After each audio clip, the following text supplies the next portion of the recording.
Hi everybody, this is Plaguenarr and welcome to my first voiceover video guide. As usually, we're gonna start by base coating the mini, and we're doing this by stippling on thin layers of corn red. The mixture should be around 4 to 5 parts water to 1 part paint. So we're taking advantage of the thin consistency and build up light and shadow while we're still base coating. We're simply covering the areas where light would hit the most with a couple of more coats than the shadowed areas. With our second coat, which will be Mephiston red, we're using the same water to paint ratio, so round about 4 to 5 parts water to 1 part paint. This time we're trying to push the contrast a little bit to bring more of the shadow and light feeling to the surfaces.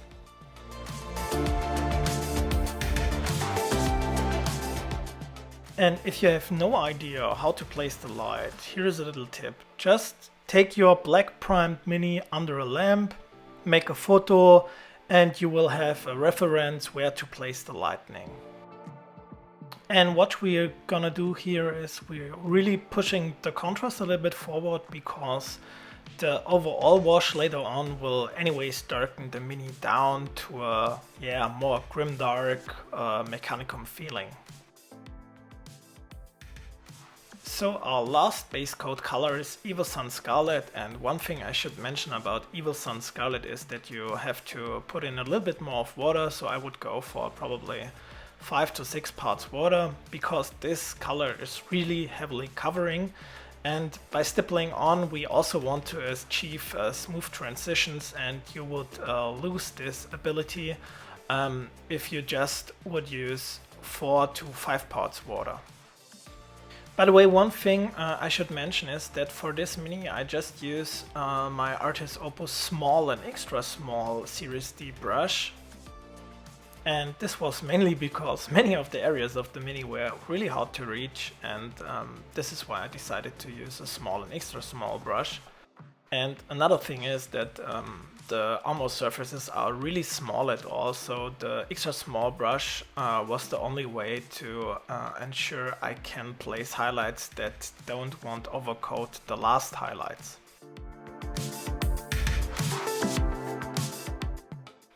So the next thing we're gonna do is base coat all the metal areas, and I used the Vallejo gunmetal gray from the airbrush series to do this here, and the reason for that is that if you take it straight out of the pot, it's just really nice flowing around, and on a mini like that, where many of the metal surfaces are in some kind of bad angles, you can still easily paint on stuff by just overloading the brush a little bit. And to be honest with you guys, that was the part I hated the most on a mini. There were a time, I think, around as I have base coated half of the metal parts, I thought about, maybe I should paint the other Mechanicum mini to show this color scheme, but I really loved the model and of course the plasma gun, because this gives me the opportunity to paint some OSL for you guys, and this is why I basically stick with the mini. And in the end I was really happy to stick with the mini, because I think this is a really iconic sculpt. So next we're gonna switch to Monument Hobbies Pro Acryl Light Bronze, and this is just for the jet engines on the mini to give them a little bit of a different color and separate them from the rest of the metal parts.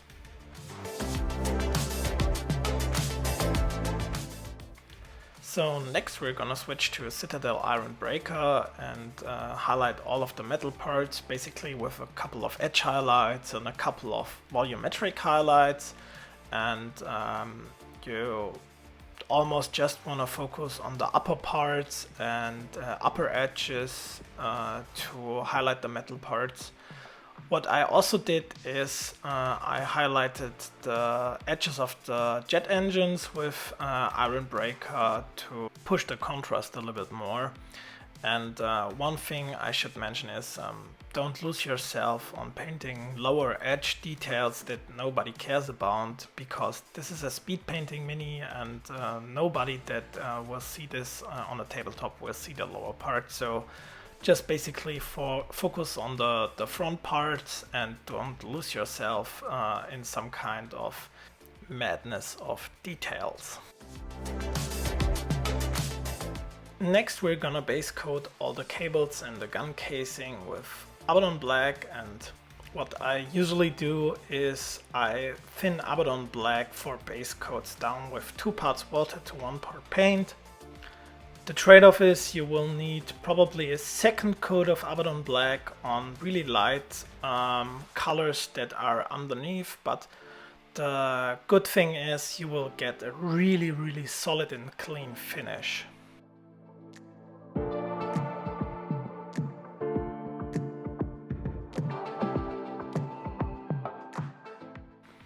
Especially on parts like here, it's really nice to have this thin consistency, because you will have lesser detail loss and still have a real clean finish here. And don't forget to base coat the Mechanicum insignia, because I almost missed that.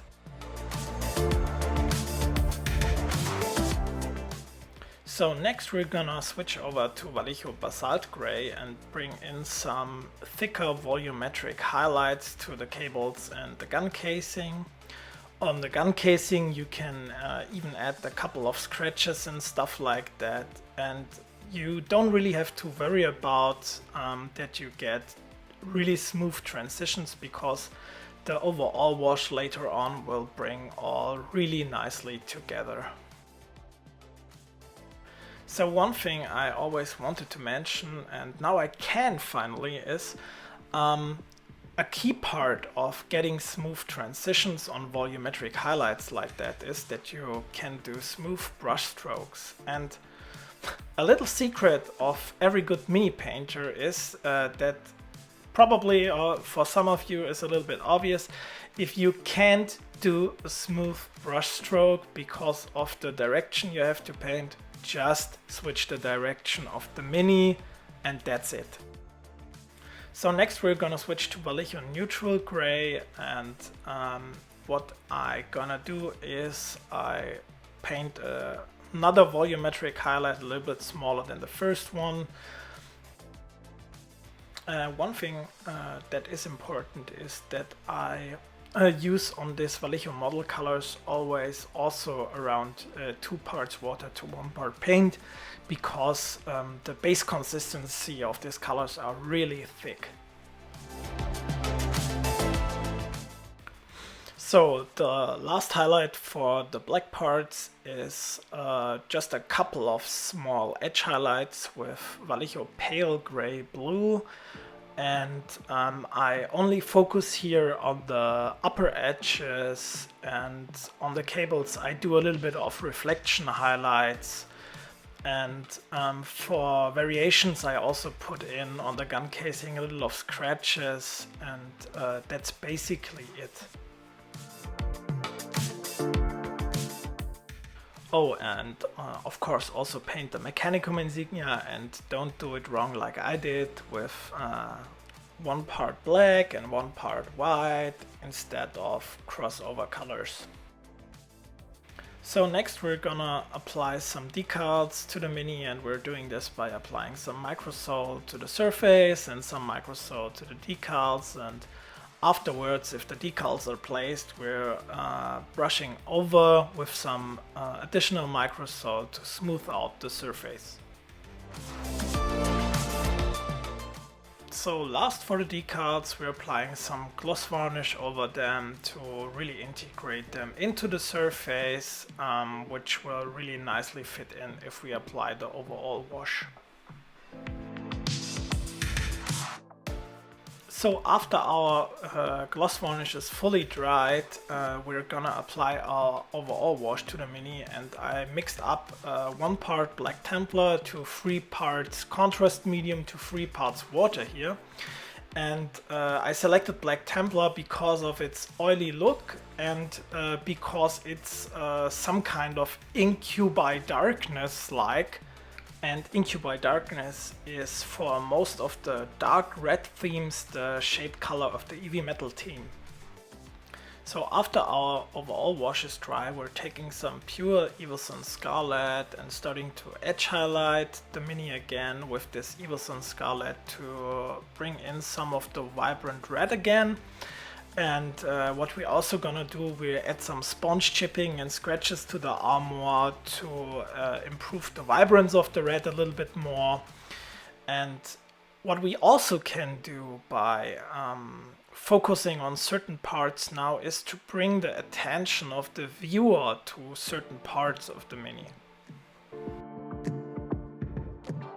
This is, by the way, one of the parts where you can lose yourself again and spend too much time on highlighting stuff that nobody cares about, or at least nobody will see on the tabletop. So don't lose yourself like I did on this mini again, and just focus on the parts where the viewer should focus on. I would rather go for the head and the shoulders to focus on the head and probably on the arms, because we will place some OSL on the plasma gun later on.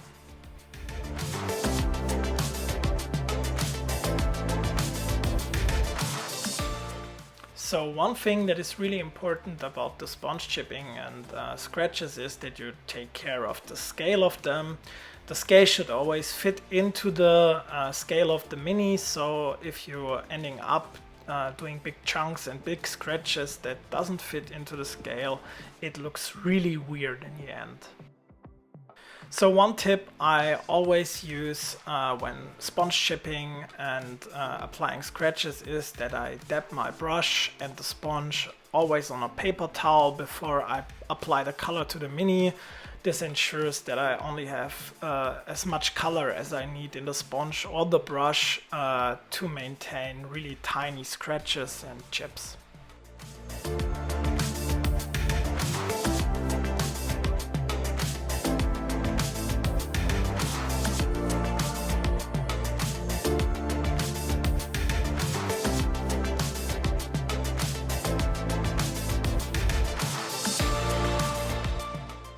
So as a final step for the armor, we're gonna take some pure Citadel Iron Breaker and highlight all of the metal bolts on the armor and weapon. And what we're also gonna do is we're add some sharp highlights to a couple of the metal parts that got a little bit dull by the overall wash. So it is important that you also focus here on the parts that should catch most of the attention of the viewer. As you can see, I'm focusing here almost on the weapon, and this is because we will paint in some OSL plasma effect later on, and should be the main focus point of the mini at all.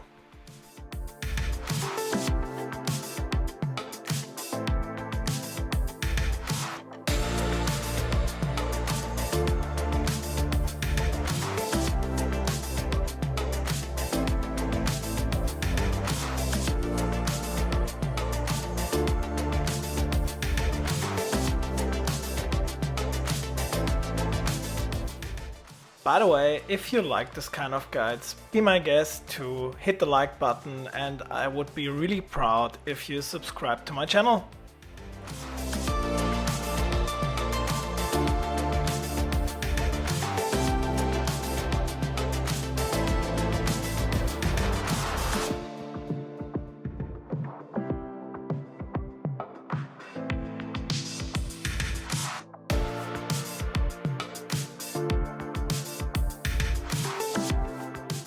So let's start with the glowing effects, and to do so we're gonna start with a base coat of Monument Hobbies Pro Acryl Bold Titanium White. I mainly use this kind of color because of its fluid consistency and the high pigmentation that ensures that you get, even with two coats on a black surface, a smooth and clean white finish.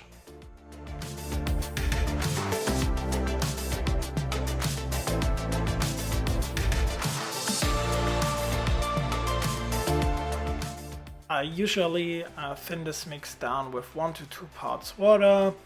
Should be anyways enough, because the color itself, it's already fluid enough to flow into the recesses at all.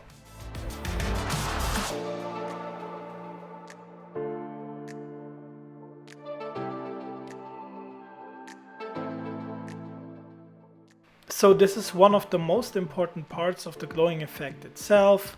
What you're gonna do is, in my case, you take some Pro Acrylic golden yellow. You can also use any other vibrant yellow and mix it up to a glaze-like consistency. For my color, it were around 5 to 6 parts water to 1 part paint.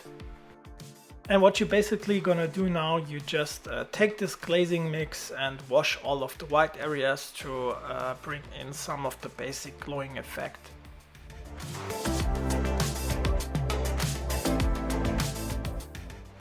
So what we're gonna do next is we're gonna mixing up some very bright green. In my case, it was 2 parts golden yellow, 1 part green of Pro Acryl, and I mixed also in 5 parts water here to get again a glaze-like consistency.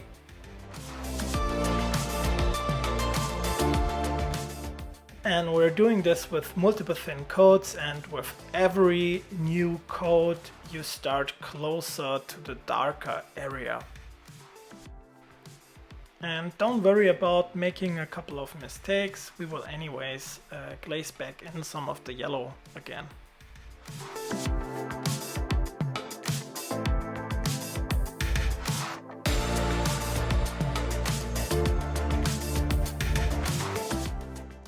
And what we're gonna do now is we're taking this glaze and covering a couple of the surrounding areas to bring the glowing effect to life.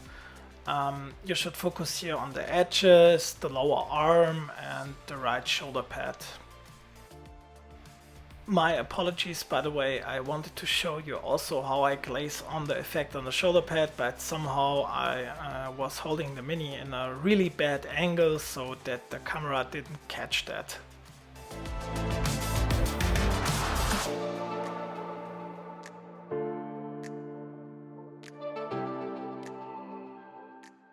So, and we're back to our golden yellow glaze, and what we're gonna do now is we're focusing to bring this glaze into the recesses of the plasma coils and push the color towards the light source itself.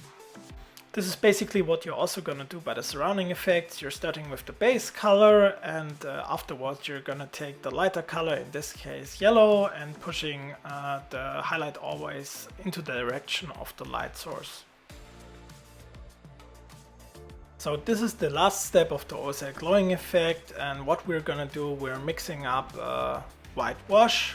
I took 10 parts water to 1 part paint here.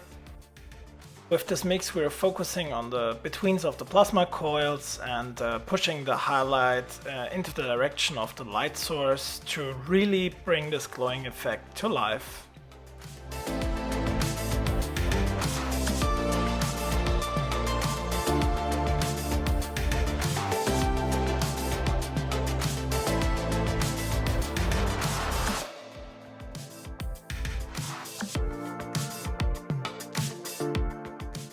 With a full coat of Vallejo Premium Satin Varnish, we finish up the Mini and now have a nice and grimdark looking Mechanicum unit. Thank you very much, and I hope you had some fun with my first voiceover video guide, and see you next time.